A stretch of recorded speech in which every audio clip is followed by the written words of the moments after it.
à tous et bienvenue dans cette nouvelle vidéo. Aujourd'hui, on reprend notre série sur les familles célèbres du Wizarding World.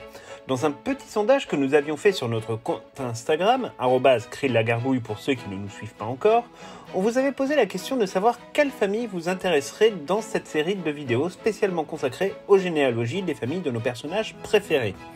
Après avoir déjà traité de la famille Malfoy, de la famille Potter et de Dumbledore, tout en explorant aussi la généalogie de certains personnages secondaires de la saga, comme ce fut le cas par exemple pour Minerva McGonagall, nous allons désormais vous parler de la famille Weasley.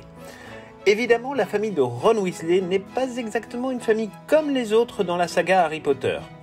Poudlard mis à part, c'est la première fois que Harry s'est tout de suite senti accueilli quelque part avec amour. C'est la première famille où Harry a pu s'épanouir pendant ses quelques séjours en famille lors des vacances d'été. Mais c'est aussi le premier contact que Harry a eu avec le monde magique en dehors de l'école.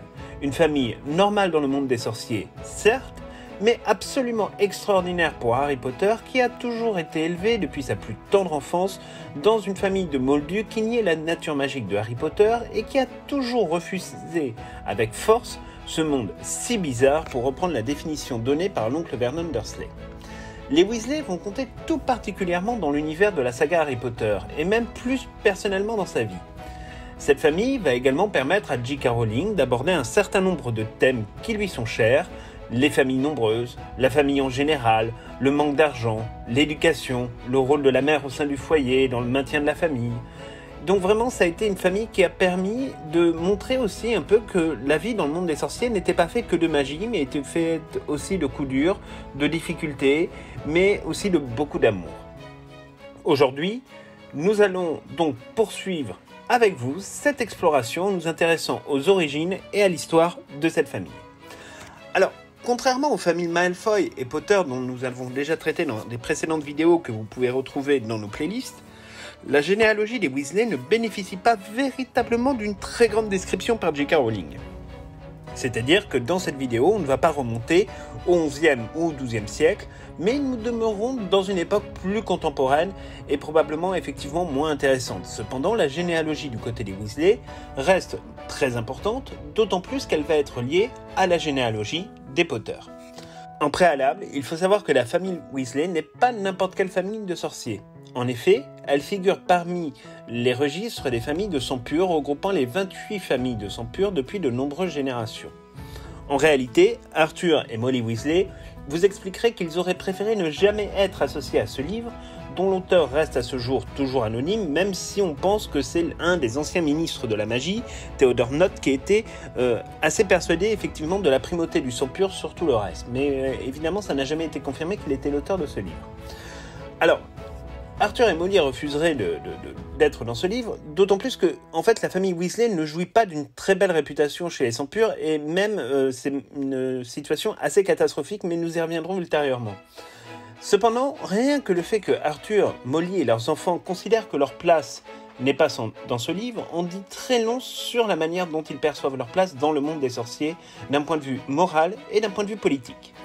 Les Weasley n'ont absolument aucun mal à apprécier, et aimer parfois dangereusement, les moldus et la vie quotidienne de ces derniers. Ils ne croient pas du tout en la primauté du sang pur sur le monde des sorciers, et pire que cela, ils la combattent résolument. Membres de l'ordre du Phénix lors de la Seconde Guerre des Sorciers, les Weasley se sont toujours battus contre les forces du mal et les idées absolument nauséabondes véhiculées par bon nombre de familles de sang pur. Avant de nous intéresser également à la famille de Molly, nous allons nous intéresser à ce très cher Arthur Weasley, car l'arbre généalogique ne remonte pas au-delà de ses parents, mais finalement, ce n'est pas bien grave parce que ça en dit déjà long sur la manière dont ça se passe dans le Wizarding World. Son père s'appelait Septimus Weasley, c'était un sorcier de sang pur, probablement passé lui aussi par Gryffondor. Alors, de son histoire, on ne connaît pas grand-chose véritablement, mis à part que c'était un excellent joueur d'échecs, talent que Ron Weasley a apparemment hérité. Il se mariera avec Cedrella Black, ce qui va entraîner évidemment une véritable tempête avec la famille des Black. Pourquoi ? Parce que dès cette époque, en fait, les Weasley sont connus pour être un peu des aficionados des moldus, et leur généalogie compte déjà un certain nombre de mariages de Weasley avec des personnes moldues et qui n'avaient évidemment aucun pouvoir magique. Ils sont donc tous frappés de la réputation d'être des traîtres à leur sang par les familles de sang pur. On se souvient d'ailleurs dans Harry Potter et l'Ordre du Phénix, dans la version cinématographique mais également dans le livre, que Créature, l'elfe de maison de la noble maison des Black, n'hésite pas effectivement à employer cette expression de traître à leur sang. Alors, le choix de Cédrella de se marier avec un Weasley, évidemment, va entraîner la fureur familiale et elle va subir un sort bien funeste sur la célèbre tapisserie des Black, puisqu'elle va avoir droit, dans une folie destructrice de la mère de Sirius Black, à un petit trou, comme on a pu le voir effectivement, là aussi dans Harry Potter à l'Ordre du Phénix. Alors, a priori, ce couple entre Septimus et Cédrella va avoir 3 enfants, dont Arthur Weasley. Dans Harry Potter et les reliques de la mort, on fait la connaissance de l'oncle Bilius, qui est donc un oncle de la famille Weasley, mais en fait rien ne précise si c'est un frère de Arthur ou de Molly, donc ce n'est vraiment qu'une supposition.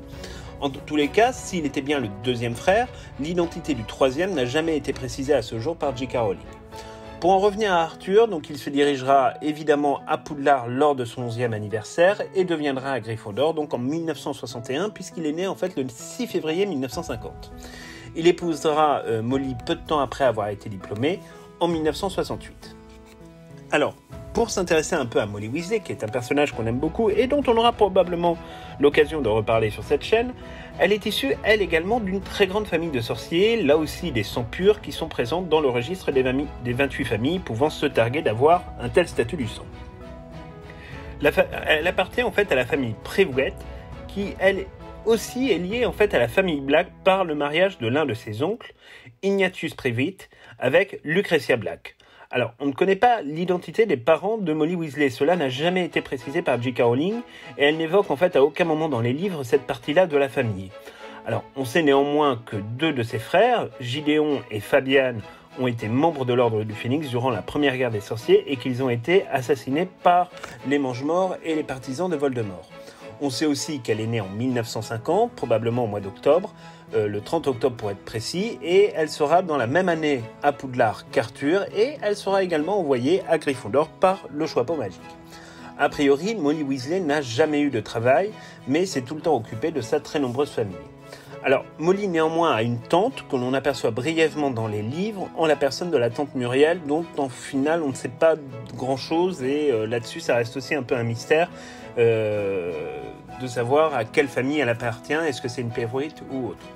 En tout état de cause, en tout cas, Arthur et Molly Weasley donneront naissance à 7 enfants, Bill en 1970, Charlie en 1972, Percy en 1976, les jumeaux Fred et George Weasley en 1978, Ron au tout début des années 80, et Ginny suivra un an plus tard en 1981. Arthur et Molly Weasley rejoindront au moment des événements de Harry Potter et la Coupe de Feu l'Ordre du Phénix auprès de Dumbledore, c'était leur place logique et assumée. La famille Weasley, donc à cette époque-là, à l'époque donc des 7 enfants, subit un antagonisme très violent de la part des familles de sang pur et notamment de la part de la famille Malfoy. On sait que les relations sont absolument exécrables, tant personnelles que professionnelles au ministère de la Magie, alors qu'au final leurs sangs sont liés à la fois du côté d'Arthur et du côté de Molly Weasley. La passion sans limite d'Arthur pour tout ce qui touche de près ou de loin au Moldu ne plaide évidemment pas en sa faveur, on va pas se mentir là-dessus. Mais bon, c'est vrai qu'il y a quelque chose quand même d'extrêmement violent dans le développement des relations entre les Weasley et un certain nombre de familles, que ce soit les Malfoy, ou que ce soit d'ailleurs les autres familles, comme les Yaxley, etc., qui font partie des Mange-Morts et qui sont aussi des familles de sang pur. Donc il y a vraiment un antagonisme très très fort sur cette question du traître à leur sang, qui rejaillit à chaque fois dans les livres et dans les films.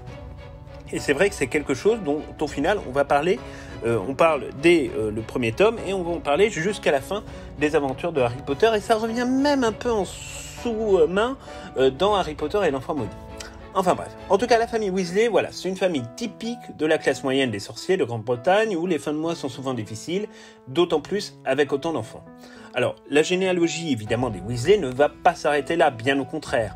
Les enfants, en tout cas ceux qui sont encore en vie, vont continuer à se marier régulièrement et vont donner jusqu'à 12 petits-enfants à Arthur et Molly Weasley, en tout cas en l'état de nos connaissances sur la généalogie décrite par J.K. Rowling. C'est ainsi que Bill Weasley, vous vous en souvenez, va épouser Fleur de la Cour l'été des événements de Harry Potter et les Reliques de la Mort. De cette union, 3 enfants vont naître, Victoire, Louis et Dominique. En somme, des prénoms on ne peut plus foncés. D'ailleurs, on ne sait pas si Dominique est un garçon ou est une fille. Donc, est-ce que c'est 2 garçons, une fille, ou est-ce que c'est 2 filles, un garçon? Ça, on n'a pas la réponse là-dessus dans la généalogie de J.K. Rowling. Charlie Weasley, quant à lui, ne quittera jamais vraiment le monde des dragons et restera célibataire et sans enfant jusqu'à la fin de sa vie.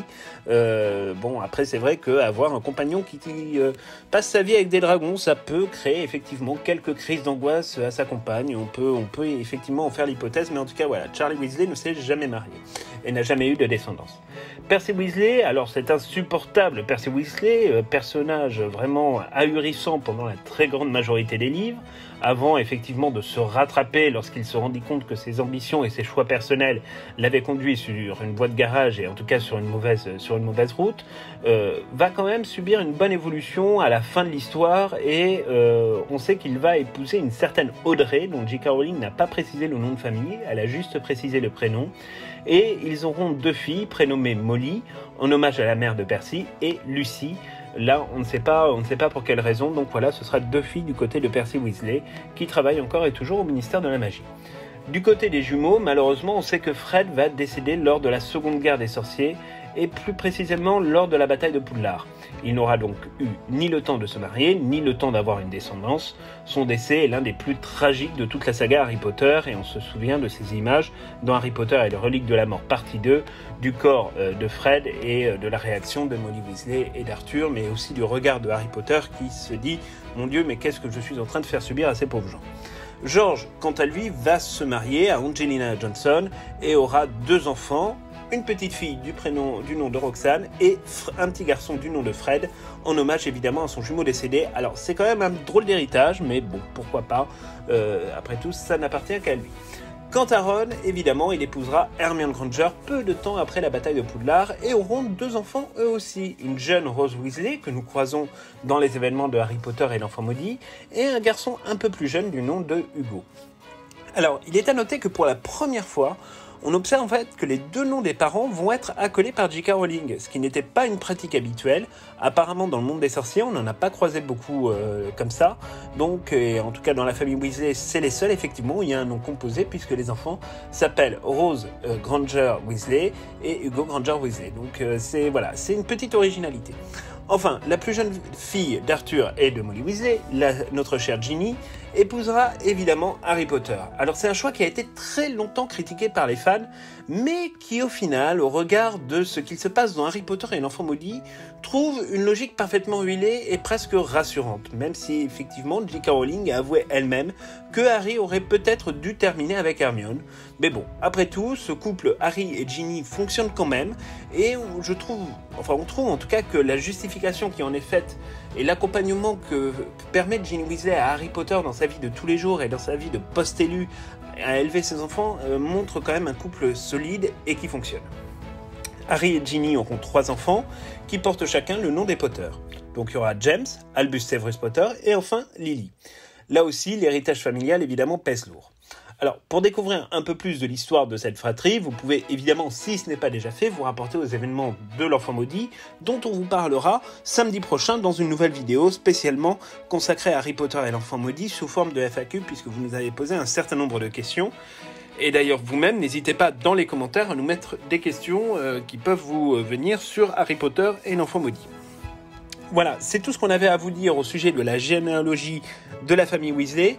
Voilà, c'est une généalogie qui n'est pas aussi prestigieuse que celle des Potter ou que celle des Black ou des Malfoy, mais bon, ça reste quand même une famille extrêmement importante dans le Wizarding World parce que justement, elle prouve encore une fois que même dans un univers totalement magique, eh ben, il y a quand même des difficultés, mais il y a aussi beaucoup d'amour et qu'au final, l'argent ne fait pas nécessairement le bonheur puisque la famille Malfoy est certes très riche mais très malheureuse alors que la famille Weasley est relativement pauvre mais très heureuse. Donc c'est là aussi une belle leçon et une belle morale que J.K. Rowling nous apprend. Voilà, donc c'est tout pour cette nouvelle vidéo. On espère vraiment qu'elle vous aura plu. N'hésitez pas à nous laisser des commentaires pour nous dire un peu quels sont vos moments préférés avec les Weasley et quel est d'ailleurs peut-être votre Weasley préféré. On se retrouve donc samedi pour une toute nouvelle vidéo. D'ici là, n'oubliez pas de vous abonner à notre chaîne si ce n'est pas encore fait et de regarder toutes nos anciennes vidéos. À très bientôt.